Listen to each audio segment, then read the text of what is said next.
Laced running stitch. അപ്പോൾ laced running stitch ചെയ്യാനായിട്ട് ആദ്യം നമ്മൾ സ്റ്റിച്ച് ചെയ്യേണ്ടത് റണ്ണിങ് സ്റ്റിച്ചാണ്.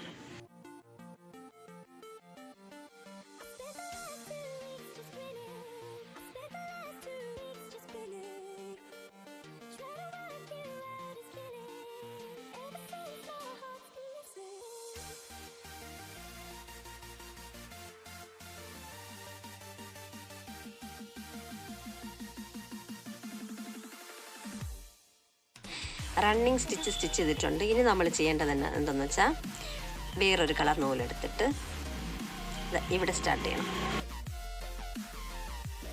ഫസ്റ്റ് സ്റ്റിച്ചിൻ്റെ സെൻറ്ററിൽ താഴെ ഒരു പോയിൻ്റ് താഴ്ത്തിയിട്ട് സ്റ്റാർട്ട് ചെയ്യണം.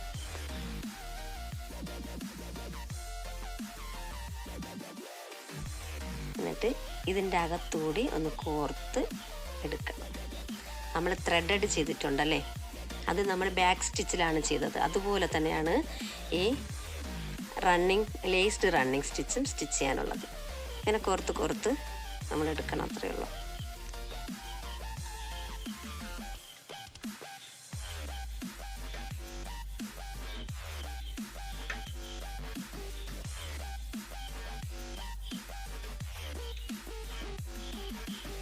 ഓക്കെ, അപ്പോൾ ലേസ്ഡ് റണ്ണിങ് സ്റ്റിച്ച് ചെയ്ത് കഴിഞ്ഞ് നമ്മൾ എൻഡ് ചെയ്യേണ്ടത് ഇവിടെയാണ്.